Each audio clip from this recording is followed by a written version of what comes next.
আজকে যেহেতু ঠাকুমার 1 বছরের পুজোটা হবে, আমি সন্তুকে কালকে ফোন করে বললাম যে আজকে বেস্ট কোয়ালিটির ইলিশটা আনিস, বিকজ ঠাকুমা ইলিশ খেতে ভালোবাসতো। তো দেখা যাক কি এনেছো। হেভি ইলিশ এসছে, হেভি টাটকা কাঁচা ইলিশ, একদম টাটকা কাঁচা। ঠাকুমা খেয়ে ভালো বলবে? একদম এ ক্লাস, মুখে দিলে গলে যাবে। এটা কোথাকার মাল দেখি? নামখানা, বললাম না তোমাকে, আজকে নিয়ে 6 পিস এনেছি, 6 পিস মাল নিয়ে এসেছি। আমার ডিম চাই না, ডিম চাই না, ডিম ছাড়া বেশি তেল সমেত টাইট মাছ দিবি, বেশি ওজন নয়।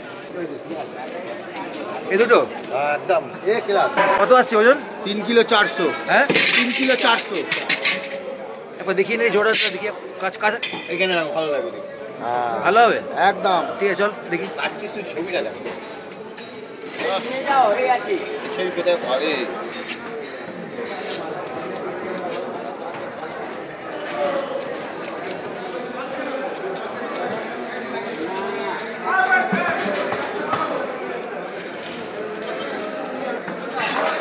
রেডি?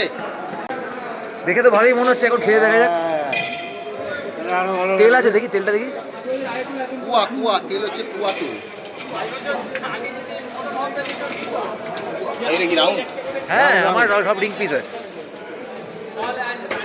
তেলে একটা পিত্তি আছে, ওটা সাবধানে সরিয়ে দিস কিন্তু, না তো যাবে মাছ তেতো। হাতে একটা সন্দেশ দেখা। ডিম ছাড়া, ঠিক আছে? বেড়ে যাবে।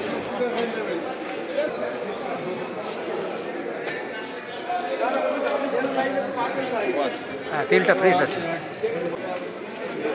এটা 10টা।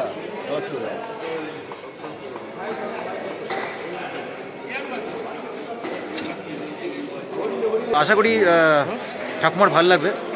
তো খাওয়ার পর, রান্না করার পর কালো জিরে বেগুন তেল ঝাল দিয়ে রান্না করার প্ল্যান আছে। হালকা লাল না, হালকা লাল কাঁচা তেলে রান্না হবে। কাঁচা তেলে রান্না। দেখা যাক, খেয়ে বলবো। আর ঠাকুমা তো আমায় জানাবেই স্বপ্নে বা যেখানে এসে যে খুব ভালো লাগলো।